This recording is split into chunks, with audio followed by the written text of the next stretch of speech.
여러분들 이세돌 뭐라고 불러야 돼? 이세돌 선생님이라고 해야 되나? 졌을 때, 여러분들 요즘 드는 생각이 있는데 이세돌 구단이 졌잖아요. 컴퓨터한테, 인공지능한테. 사람들이 굉장히 충격을 받았어요. 아시죠? 근데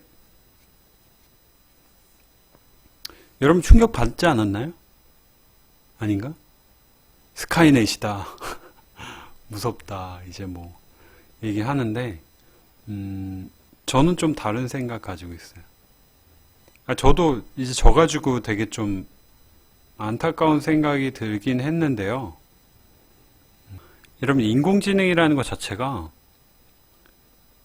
굉장히 많은 분야에 적용될 수 있다는 거 여러분들 뭐 기본적으로 다 아실 겁니다.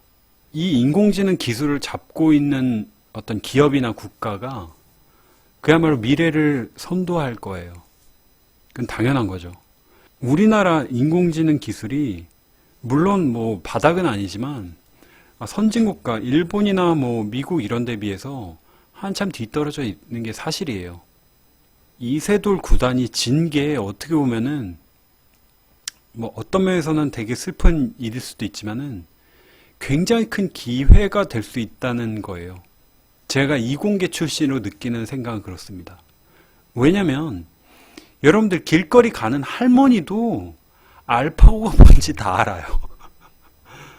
할머니가 문제가 아니라 무슨 그런 말도 있잖아요. 강남에 무슨 알파고 입시 전형이 어떻게 되냐고 우스갯소리로.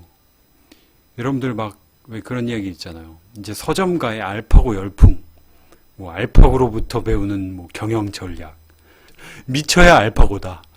뭐 이세돌처럼 뭐 상상하고 알파고처럼 뭐 실행하라. 뭐 이런 책들 막 나온다고.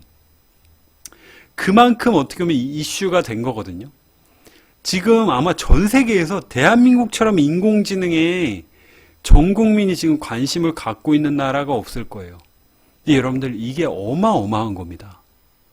뭐 혹자는 이제 뭐 구글이 여기 한국에 와가지고 쇼를 했네. 고작 뭐 몇 억 가지고 무슨 뭐 엄청나게 구글 뭐 마케팅 장난 아니다. 이런 말 했지만 물론 구글이 엄청나게 그걸로 이득을 본 거 맞아요. 전 세계적인 이목을 집중했고 뭐 기업 이미지 또한 역시 앞서간다는구나 할 수 있지만 그 또한 대한민국 모든 국민이 인공지능에 대해 이제 이해도가 높아졌고 그에 관심 갖는 사람도 많아졌고 그걸 진로로 이제 삼는 사람들도 많은 거예요. 여러분 보세요. 과거에 우리나라가 이렇게 발전하게 된 계기에는 그야말로 이공계 출신들의 어떤 제가 꼭 이공계 출신이라서 이런 말씀 드리는 거 아니에요. 이공계 출신들이 어떤 역할이 되게 컸어요. 여러분들 과거에는 예를 들어 우리나라에서 최초로 자동차 이제 수출한 게 폰이라는 자동차였어요. 현대차에서. 여러분 하나의 기업이 자동차 이제 우리나라 어떻게 보면 기술로 이제 자동차를 만들어서 해외에 팔았다. 이거는 당시에 정말이지 온 나라가 진짜 축제 분위기였습니다. 물론 제가 태어나기도 전이에요. 많은 사람들이 어떤 공업화, 산업화가 되는 이 시기에서 굉장히 많은 이공계 인력들이 필요로 했고요. 그리고 실제로 그게 정말 나라의 발전을 위하는 길이라고 많은 사람들이 생각해요. 옛날에 여러분들 아시겠지만 뭐 서울대 물리학과, 서울대 공대 이런 데가 전국 수석이 전국에서 1등 하잖아요. 그럼 예외 없이 서울대 물리학과를 갔던 시절이 있었어요.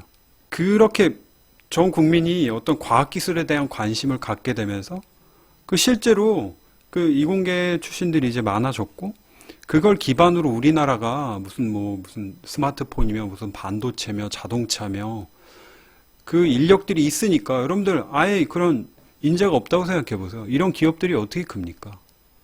국가 경쟁력도 당연히 떨어지고요. 제가 이제 공부를 하면서 그걸 느꼈어요. 제가 이제 입시 끝나고 난 다음 연도부터 이공계 기피 현상이 본격 이제 말 그대로 이공계가 무너지기 시작했거든요.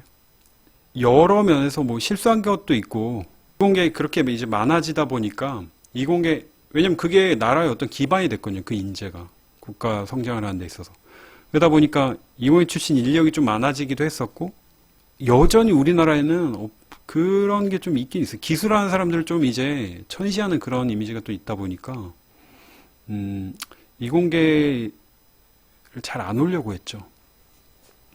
당장 제 동생이 그 민족상고등학교 물리반이었거든요.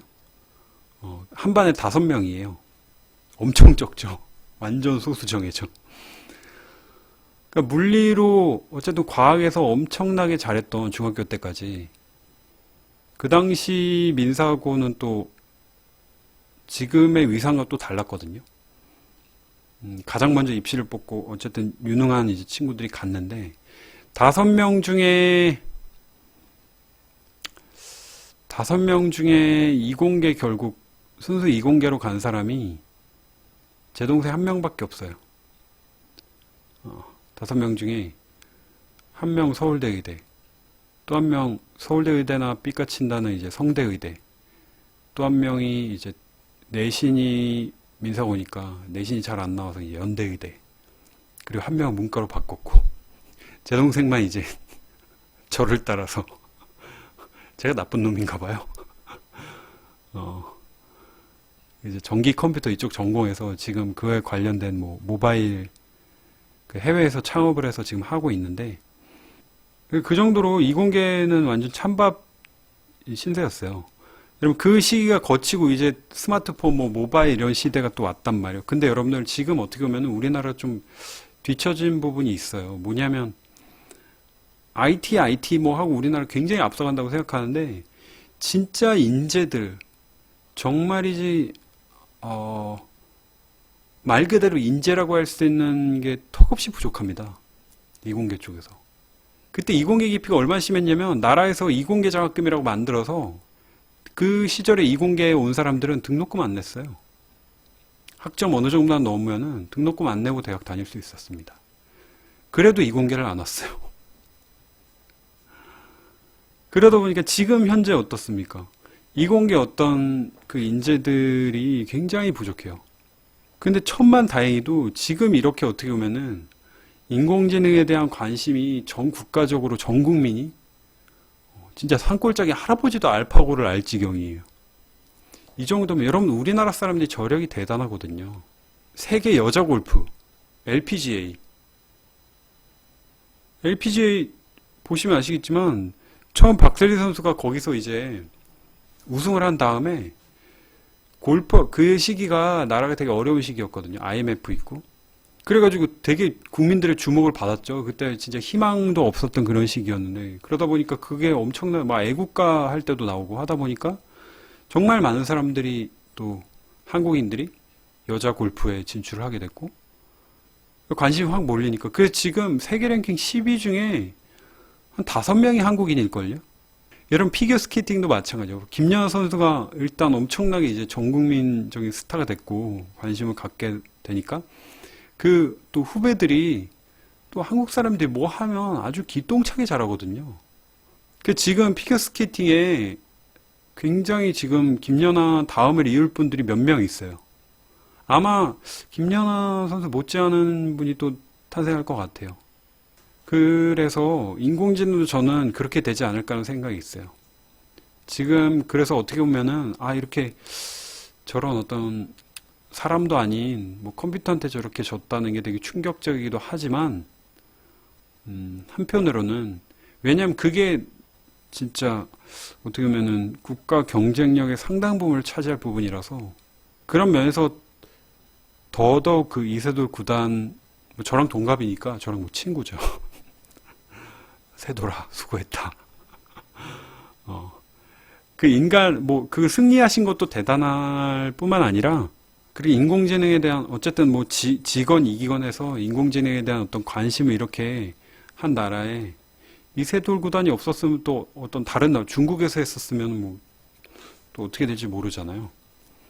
그래서, 저는 왜냐면 여러분들, 그리고 인공지능이라는 게 되게 이제 두려워하시는 경우가 있는데요. 아직까지는 우리가 두려울 정도의 어떤 그런 수준은 아니기도 하고요. 저는 좀 긍정적으로 바라보는 부분이 뭐냐면 그만큼 인류가 멍청하지 않거든요. 그런 위험성들을 다 고려를 합니다.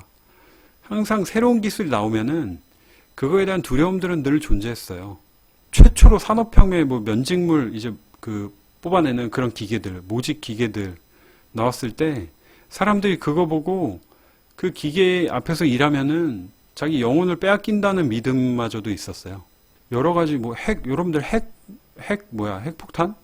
이런 것 또한 처음 뭐 나왔을 때 장난 아니었거든요. 뭐 우리나라가 인공지능을 안 한다고 하면은 다른 나라에서는 뭐 당연히 이거 뭐 어디든 뭐 치고 나갈 그런 분야이기 때문에요. 뭐 농업혁명, 산업혁명, 정보혁명을 넘어서는 어떤 또 하나의 혁명이 다가올 거예요.